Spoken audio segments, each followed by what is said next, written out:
Assalamualaikum warahmatullahi wabarakatuh. Salam sejahtera untuk kita semua. Kembali di channel YouTube saya. Hari ini saya akan membahas salah satu algoritma yang ada di algoritma supervised learning, yaitu tentang algoritma support vektor mesin. Ada beberapa pembahasan yang nantinya akan saya bahas di materi pertemuan ini, mulai dari tentunya kita harus paham tentang konsep dari algoritma support vektor mesin. Selanjutnya yang kedua, saya akan bahas tentang di dalam algoritma support vektor mesin ada yang namanya binary classification. Berikutnya kita masuk ke materi berikutnya tentang tahapan algoritma support vektor mesin. Ada 6 tahapan di algoritma support vektor mesin itu sendiri yang nantinya bisa kita implementasikan dalam perhitungan yang nantinya akan saya bahas di materi hari ini juga. Selanjutnya cara kerja dari algoritma SVM akan saya bahas di materi keempat. Selanjutnya saya akan bahas tentang karakteristik dari algoritma support vektor mesin. Berikutnya kita masuk ke contoh kasus algoritma SVM. Ini disesuaikan dengan tahapan dari algoritma SVM yang ada 6 tahapan. Terakhir akan saya bahas tentang kelebihan dan kelemahan dari algoritma SVM itu sendiri. Intinya masing-masing algoritma, baik yang ada di supervised learning ataupun yang ada di unsupervised learning, punya kelemahan dan kelebihannya. Oke, saya akan bahas tentang yang pertama, saya akan bahas tentang support vektor mesin. Oke, algoritma support vektor mesin ini sebenarnya baru diperkenalkan tahun 1992. Support vektor mesin di sini mempunyai 3 syarat utama sebuah metode VR. Yang pertama ada robustness, selanjutnya theoretically analysis, selanjutnya ada feasibility. Ini beberapa syarat utama yang ada di algoritma support vektor mesin itu sendiri.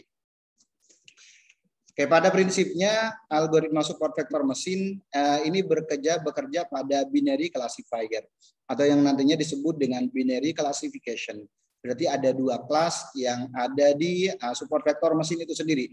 Saat ini tengah dikembangkan untuk multi class problem struktural atau risk minimization yang merupakan pengembangan dari binary classification.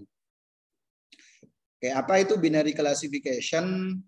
Merupakan mengklasifikasikan data menjadi 2 nantinya, atau yang biasa disebut dengan binary. Seperti yang sudah kita ketahui, kalau berbicara tentang binary kan terdiri dari 2 pilihan, ada 0 dan 1, contohnya seperti itu. Atau contohnya ya dan tidak. Ini contoh implementasi dari binary. Atau kalau di konversi bilangan ada yang namanya contohnya binary. Berarti nilainya adalah 0 dan 1 yang contohnya diimplementasikan ke saklar, contohnya ada on off contohnya. Contoh model linear sederhana untuk binary classification diberikan persamaan contohnya seperti di bawah ini. Contohnya seperti yang ada di depan ini, contohnya suatu data direpresentasikan sebagai feature vektor X dan terdapat bias B. Contohnya di sini ada contohnya terdapat bias B. Selanjutnya untuk fiturnya nanti menggunakan vektor X. Klasifikasi dilakukan dengan melewatkan data pada fungsi yang memiliki parameter. Fungsi tersebut nanti akan menghitung bobot. Di sini kan kita menggunakan rumus W atau yang biasa disebut dengan weighting. Setiap fitur pada vektor dengan mengalihkan dengan parameter. Ini kalau berbicara tentang binary classification. Konsep dari binary classification di sini kalau saya istilahkan contohnya seperti yang ada di depan ini. Ada kelas A dan kelas B contohnya, atau kelas 1 dan kelas 2. Ada kelas yang pertama contohnya saya berikan warna merah contohnya. Kelas yang pertama -1, selanjutnya kelas yang kedua ada +1 yang saya berikan warna kuning. Ini contoh dari binary classification. Oke, selanjutnya support vektor mesin merupakan salah satu metode dalam supervised learning yang biasanya digunakan untuk mengklasifikasikan atau yang biasa disebut dengan support vector classification dan regresi atau support vector regression. Jadi support vektor mesin di sini nanti bisa kita arahkan ke klasifikasi atau nanti bisa kita arahkan ke regresi. Dalam pemodelan klasifikasi, support vektor mesin memiliki konsep yang lebih matang dan lebih jelas secara matematis kalau dibandingkan dengan teknik-teknik klasifikasi yang lainnya. Support vektor mesin juga dapat mengatasi masalah klasifikasi dan regresi dengan linear maupun contohnya kita menggunakan yang non-linear. Ini kelebihan dari algoritma support vektor mesin. Oke, support vektor mesin digunakan untuk mencari hyperplane. Ada istilah hyperplane nanti di tahapan dari algoritma support vektor mesin. Yang akan dicari adalah hyperplane terbaik dengan memaksimalkan jarak antar kelas. Hyperplane itu merupakan sebuah fungsi yang dapat digunakan untuk memisah antar kelas. Dalam 2 dimensi, fungsi yang digunakan untuk klasifikasi antar kelas disebut dengan len Wireas. Fungsi yang digunakan untuk klasifikasi antar kelas dalam 3 dimensi disebut dengan plane similarity. Sedangkan fungsi yang digunakan untuk klasifikasi di dalam ruang kelas dimensi yang lebih tinggi nanti akan disebut dengan hyperplane. Ini yang nantinya akan banyak kita bahas, yaitu ada hyperplane yang nantinya akan kita cari. Ada beberapa tahapan di algoritma support vektor mesin, ada 6 tahapan yang nantinya bisa kita lakukan untuk melakukan perhitungan atau untuk memecahkan permasalahan yang akan kita bahas dengan menggunakan algoritma support vektor mesin. Yang pertama tentunya kita harus memvisualisasikan datanya. Data yang ada, yang sudah kita peroleh, contohnya kita harus visualisasi. Selanjutnya meminimalkan nilai, atau yang biasa disebut dengan meminimalisasi nilai margin. Selanjutnya yang ketiga mencari persamaan hyperplane. Ini yang tadi saya singgung. Selanjutnya yang ketiga memvisualisasikan hyperplane. Setelah kita cari persamaan dari hyperplane, kita visualisasikan hyperplane itu sendiri. Selanjutnya melakukan pengujian data. Yang keenam melakukan klasifikasi. Ini kurang lebih tahapan dari algoritma support vektor mesin. Oke, bagaimana cara kerja dari algoritma support vektor mesin? Kalau dilihat dari cara kerja dari support vektor mesin, tadi kan menggunakan konsep binary. Jadi ada plus dan minus contohnya. Oke, pada prinsipnya ada 3 poin penting dalam algoritma support vektor mesin yang harus diketahui. Yang pertama, ada yang namanya support vektor. Yang ini nih, ada yang namanya support vektor. Selanjutnya ada yang namanya hyperplane. Selanjutnya ada yang namanya margin. Ini yang harus kita ketahui. Yang pertama support vektor. Support vektor itu apa? Objek data terluar yang paling dekat dengan hyperplane. Ini yang disebut dengan support vektor. Yang kedua hyperplane. Hyperplane itu apa? Garis pembatas yang berfungsi sebagai pemisah antara objek terluar atau yang disebut dengan support vektornya. Jadi kalau berbicara tentang support vektor, di sini merupakan objek data terluar yang paling dekat dengan hyperplane. Selanjutnya hyperplane itu apa? Garis pembatas yang berfungsi sebagai pemisah antara objek terluar atau support vektor. Jadi ada, kalau kita nanti implementasikan, kita menggunakan fungsi X dan Y contohnya. Berarti menggunakan menggunakan fungsi X dan Y dari data-data yang ada. Selanjutnya kita akan visualisasikan. Yang terakhir ada yang namanya margin. Margin itu apa? Jarak antara support vektor dan hyperplane. Ini kurang lebih 3 poin penting dalam support vektor mesin yang harus kita ketahui sebelum nanti kita berbicara tentang cara kerja dari algoritma support vektor mesin itu sendiri. Inilah yang disebut dengan margin contohnya. Margin jarak antara support vektor dan hyperplane contohnya. Oke, ada selanjutnya hyperplane yang memisahkan 2 kelas positif dan negatif. Ini yang disebut dengan margin ya. Ada hyperplane yang berfungsi sebagai pemisah antara objek terluar dan terluar atau yang biasa disebut dengan support. Oke, ini kalau dilihat dari margin, ini contoh kalau berbicara tentang margin, contohnya dari terluarnya. Selanjutnya ada yang namanya support vektor. Ini contohnya yang disebut dengan support vektor. Selanjutnya nanti ada yang namanya W di sini untuk pembobotannya. Selanjutnya ada fungsi X dan fungsi Y contohnya. Oke, selanjutnya ada positifnya, contohnya ada di sini. Ini contohnya untuk yang positif. Selanjutnya contohnya yang negatifnya berarti nanti ada di agak ke dalam. Contohnya kurang lebih seperti itu. Oke, selanjutnya hyperplane yang ditemukan support vektor mesin diilustrasikan seperti gambar di atas. Posisinya berada di tengah-tengah antara 2 kelas, yaitu antara jarak antara hyperplane dengan objek-objek data berbeda dengan kelas yang berdekatan atau terluar yang diberi tanda bulat kosong dan positif. Dalam support vektor mesin, objek data terluar yang paling dekat dengan hyperplane nanti disebut dengan support vektor, seperti yang tadi sudah saya bahas. Oke, objek yang disebut dengan support vektor paling sulit diklasifikasikan. Kenapa? Dikarenakan posisi yang hampir tumpang tindih atau overlap dengan kelas yang lainnya. Mengingat sifatnya yang kritis, hanya support vektor inilah yang diperhitungkan untuk menemukan hyperplane yang paling optimal oleh support vektor mesin itu sendiri. Oke, ini kalau berbicara tentang optimal dari hyperplane dengan menggunakan support vektor mesin, ada istilah margin. Margin di sini merupakan minimum distance antara hyperplane dan training sampelnya. Selanjutnya hyperplane yang paling baik diperoleh dengan memaksimalkan nilai margin. Hyperplane yang baik itu akan melewati pertengahan antara kedua kelas positif dan kelas negatif. Sampel yang paling dekat lokasinya terhadap hyperplane nanti disebut dengan support vector. Proses learning dalam support vector mesin adalah mencari support vector untuk memperoleh hyperplane yang terbaik. Ini kalau berbicara tentang hyperplane yang nantinya harus kita cari. Ini contohnya untuk kalau berbicara tentang optimal hyperplane, kalau kita menggunakan algoritma support vektor mesin, contohnya kurang lebih seperti yang ada di depan ini, contohnya ilustrasinya. Oke, kita masuk ke karakteristik dari support vektor mesin. Sebelum masuk ke perhitungan, support vektor mesin merupakan salah satu teknik untuk melakukan prediksi, baik dalam kasus klasifikasi maupun nanti regresi. Support vektor mesin berada dalam satu kelas dengan contohnya artificial neural network atau jaringan saraf tiruan dalam hal fungsi dan kondisi permasalahan yang bisa diselesaikan. Keduanya masuk dalam kategori kelas supervised learning. Secara prinsip, SVM adalah linear classification. Kalau berbicara tentang prinsipnya, menerapkan strategi struktural risk minimization atau yang biasa disebut dengan SRM, ini karakteristik dari support vektor mesin.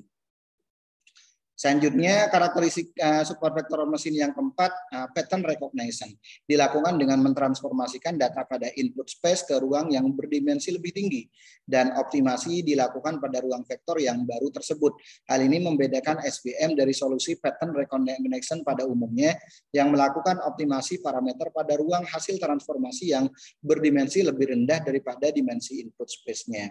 Yang kelima, karakteristik dari SVM adalah prinsip kerja SVM pada dasarnya hanya mampu menangani klasifikasi dua kelas. Ini karakteristik dari algoritma support vektor mesin. Kalau contohnya kelasnya lebih dari dua, tentunya nggak cocok menggunakan algoritma support vektor mesin. Oke, sekarang kita masuk ke contoh kasus soal. Contoh saya punya data seperti yang ada di depan ini. Ada dua variabel yaitu X dan X1 dan X2. Selanjutnya kelasnya pun ada dua nih. Kelasnya saya ilustrasikan dengan Y. Kelasnya ada satu dan kelasnya yang kedua adalah minus contohnya. Oke, untuk mengerjakan soal di atas, lihat kembali 6 tahapan algoritma SVM yang tadi.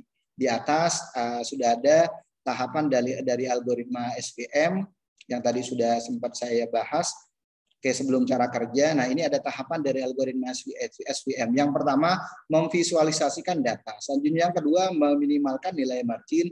Yang ketiga, mencari persamaan hyperplane. Selanjutnya setelah diketemu persamaan hyperplane-nya, kita visualisasikan hyperplane-nya. Selanjutnya melakukan pengujian data, terakhir melakukan klasifikasi. Oke, ini akan diimplementasikan di contoh kasus yang tadi contohnya contoh kasus yang akan kita hitung dengan menggunakan algoritma tahapan yang ada di algoritma SVM itu sendiri. Nah, ini contohnya. Oke, yang pertama visualisasikan data kalau dilihat dari tahapannya. Selanjutnya kedua meminimalkan nilai margin. Yang ketiga cari persamaan hyperplane. Yang keempat visualisasikan dari hyperplane itu sendiri. Yang kelima lakukan pengujian data. Terakhir lakukan klasifikasi. Ini kurang lebih tahapan yang ada di algoritma SVM. Oke, contohnya X1, X2, contohnya nanti kelasnya adalah 1. Selanjutnya X1 nilainya 1, X2 nilainya -1, kelasnya contohnya -1 dan seterusnya. Oke, selanjutnya kita masuk ke tahapan yang pertama, memvisualisasikan data. Dari data di atas sebenarnya terdapat 4 titik, yaitu X1 dan X2. Selanjutnya ada 2 kelas, yaitu kelasnya kelas 1 dan kelas -1 yang tadi itu. Data yang tadi. Nah, kita balik lagi contohnya ke sini. Nah, data yang ada di depan ini kan terdiri dari 4 titik kasarnya seperti itu. Kalau nanti kita analogikan ke fungsi X dan fungsi Y. Ada X1 dan ada X2. Selanjutnya kelasnya pun ada 2, yaitu kelas isinya adalah 1 dan -1. Gampangnya seperti itu. Jika ditarik sumbu X dan Y, di mana X1 berada pada posisi horizontal, berarti kan untuk X1 di sini contohnya kita tarik ke sumbu atau posisi horizontal atau sumbu X contohnya, dan X2 berada pada posisi vertikal. atau sumbu Y. Berarti kan Y di atas, X-nya nanti ada di sebelah kanan, contohnya seperti itu. Oke, maka 4 titik tersebut berada pada gambar di bawah ini. Contohnya kurang lebih seperti ini. Kita tarik contohnya untuk X dan Y-nya contohnya. X dan Y-nya nanti akan muncul contohnya kurang lebih seperti ada 4 titik seperti yang ada di depan ini contohnya. Ada X1, selanjutnya ada X2, selanjutnya ada apa namanya? Ada kelas 1 dan ada kelas 1 dan kelas -1. Contohnya kurang lebih seperti itu. Oke, ini contohnya kelas 1 ditunjukkan pada persegi warna orange, yang persegi warna orange di sini ya. Sedangkan kelas -1 ditunjukkan pada belah ketupat warna biru. Contohnya di sini kan contohnya saya visualisasikan kalau untuk yang kelas 1 nanti saya warnain contohnya orange. Saya warnakan oranye dengan menggunakan persegi warna oranye. Selanjutnya untuk yang kelas -1 saya tunjukkan dengan belah ketupat warna biru. Contohnya seperti ini. Ini kelas yang untuk yang -1. Pada masing-masing titik tersebut digunakan untuk mencari pemisah antara data positif dan data negatif. Karena ada 2 variabel yang kita gunakan, yaitu variabel X1 dan variabel X2. Begitu pula untuk W-nya atau pembobotannya juga mempunyai 2 variabel, yaitu variabel W1 dan W2. Kurang lebih seperti itu. Selanjutnya tahap kedua, meminimalkan nilai margin. Oke, meminimalkan nilai margin kita bisa menggunakan rumus, contohnya setengah W kuadrat, contohnya sama dengan setengah kali setengah buka kurung W1 kuadrat, contohnya selanjutnya ditambah W2 kuadrat. Dengan syarat contohnya YI X1 kali W tambah B -1 nanti lebih besar sama dengan 0.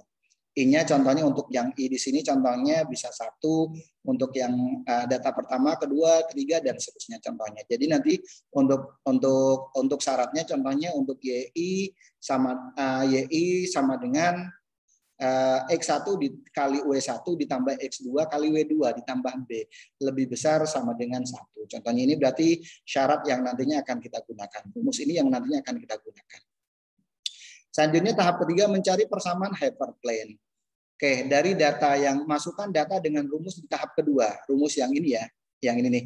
YI X1 kali W1 ditambah X2 kali W2 ditambah B lebih besar sama dengan 1. Oke, kita masukkan contohnya ke data ini, contohnya masukkan data dengan rumus di tahap kedua sehingga ditemukan persamaan sebagai berikut. Berarti kita cari untuk yang pertama, yang X1 X2-nya terlebih dahulu. Selanjutnya data kedua 1 -1, data ketiga -1 tambah dan data keduanya adalah 1, data keempat adalah -1 dan -1 ya. Data 1 dan -1. Contohnya kurang lebih seperti yang ada di depan ini. W1 ditambah W2 ditambah B lebih besar sama dengan 1. Untuk Y1 sama dengan 1, X1-nya sama dengan 1 dan X2-nya sama dengan 1 kan kurang lebih seperti itu. Y1-nya 1 kan nilainya, selanjutnya X1-nya sama dengan 1, X2-nya nilainya 1. Selanjutnya untuk yang Y2, yang ini nih, yang data kedua. Kan untuk Y-nya nilainya -1, X-nya contohnya nilainya 1, X1 nilainya 1, X2 nilainya -1. Begitu pula untuk yang Y3 nilainya -1, X1-nya nilainya -1, X2-nya nilainya 1. Berarti kita masukkan data ini. Selanjutnya untuk yang Y keempat, untuk Y4 kelasnya kan -1, X1-nya -1, X2-nya -1. Ini kurang lebih untuk persamaan hyperplane setelah kita masukkan dengan rumus yang ada di tahap kedua tadi. Selanjutnya memvisualisasikan hyperplane tahap ketiga. Langkah selanjutnya mencari nilai W1 dan W2 dan nilai B. Tadi kan masih kosong ya kan ya. Nilai W1, nilai W2, selanjutnya nilai B-nya kan masih kosong ya, masih belum ketahuan nilainya berapa. Ini yang harus kita cari. Menjumlahkan persamaan 1 dan 2. Contoh, persamaan 1, W1 ditambah W2 tambah B lebih besar sama dengan 1. Selanjutnya persamaan kedua, -W1 ditambah W2 minus B. Berarti kita ambil dari persamaan sebelumnya yang ini. Oke, persamaan ini nih yang kita ambil. 1 dan 2, selanjutnya 1 dan 3 nanti yang akan kita cari. Contohnya kurang lebih seperti itu. Sehingga diperoleh contohnya nilai seperti ini. W1 sama minus W1 kan kita bisa coret, contohnya kurang lebih seperti ini. Begitu pula untuk yang B kita bisa coret. Selanjutnya W-nya kan nanti ada 2. 2W2 sama dengan 2. Berarti kan ini kan nanti ada 2, kita hitung. Selanjutnya W2 sama dengan berarti kan 1. 2 dibagi 1 kan 2 dibagi 2 kan nanti nilainya 1. Selanjutnya kita cari persamaan untuk persamaan 1 dan 3. Persamaan 1 dan 3 kita ambil dari yang sebelumnya tadi yang ada di tahap ketiga, sehingga W1 nanti akan ketemu nilainya juga 1 contohnya. Selanjutnya kita jumlahkan persamaan 2 dan persamaan 3 untuk mencari nilai B. Oke, kita cari contohnya seperti ini sehingga nilai B sama dengan minus 1.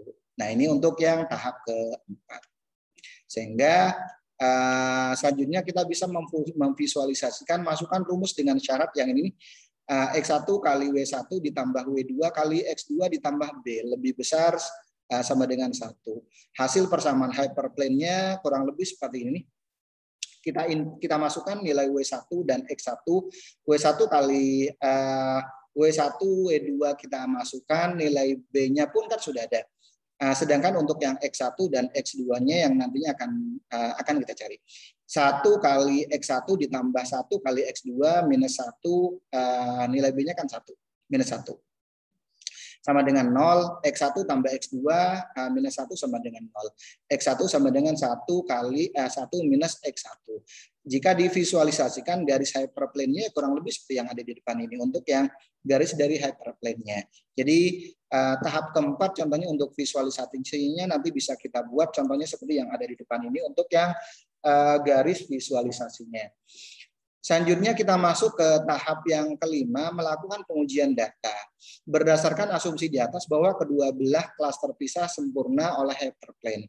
Dua buah kelas tidak selalu terpisah secara sempurna. Hal tersebut menyebabkan constraint pada persamaan 1 tidak terpenuhi, sehingga optimasi tidak terpenuhi dilakukan.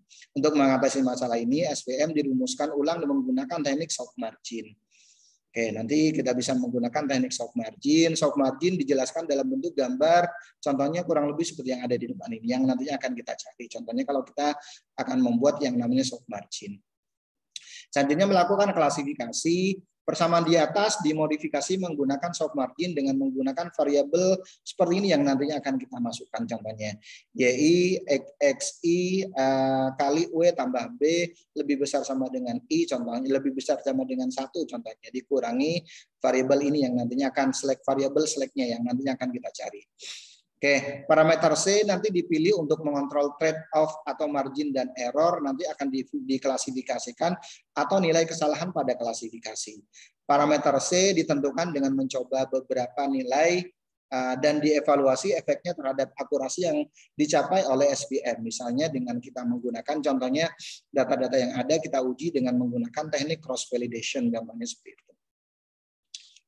Oke, nilai C yang besar berarti akan memberikan penalti yang lebih besar terhadap error klasifikasi tersebut. Pada umumnya permasalahan data tidak dapat dipisahkan secara linear dalam ruang input, contohnya soft margin SVM tidak dapat menemukan pemisah dalam hyperplane sehingga tidak dapat memiliki akurasi yang besar dan tidak mengeneralisasi dengan baik. Oleh karena itu dibutuhkan kernel untuk mentransformasikan data ke ruang dimensi yang lebih tinggi yang disebut dengan ruang kernel yang berguna untuk memisahkan data secara linear contohnya. Secara umum fungsi kernel yang sering digunakan adalah contohnya kernel linear, polinominal, dan radial basis function atau yang biasa disebut dengan RBF. Ada beberapa kelebihan dan kelemahan dari algoritma SVM. Kalau dilihat dari kelebihannya, yang pertama generalisasi. Maksudnya kemampuan suatu metode, baik contohnya SVM atau neural network untuk mengklasifikasikan suatu pattern atau rumus yang tidak termasuk data yang digunakan dalam fase pembelajaran metode tersebut. Selanjutnya yang kedua, cost of dimensionality. Cost of dimensionality didefinisikan sebagai masalah yang dihadapi suatu metode pattern recognition dalam mengestimasi parameter, misalnya jumlah hidden neuron atau neural network, stopping kriteria dalam proses pembelajaran, dan yang lain-lainnya. Kalau di neural network ada yang namanya hidden layer. Selanjutnya visibility dapat diimplementasikan relatif mudah karena proses penentuan supervector mesin dapat dirumuskan dalam QP problem. Dengan demikian juga memiliki library untuk menyelesaikan QP problem itu sendiri. Dengan sendirinya SVM dapat diimplementasikan dengan mudah. Cuman SVM di sini punya kelemahannya. Yang pertama, sulit dipakai untuk problem berskala besar. Skala besar dalam hal ini dimasukkan dengan jumlah sampel yang diolah. Jadi nggak cocok kalau kita menggunakan algoritma SVM kalau kita mempunyai data yang banyak. SVM secara teoritis dikembangkan untuk problem klasifikasi dengan 2 kelas. Jadi kalau lebih dari 2 kelas ini SVM tidak disarankan kita menggunakan algoritma SVM itu sendiri. Oke, demikian penjelasan dari algoritma support vektor mesin di materi pertemuan ini. Mohon maaf kalau ada kata-kata yang kurang berkenan. Saya akhiri. Assalamualaikum warahmatullahi wabarakatuh dan salam sehat untuk kita semuanya.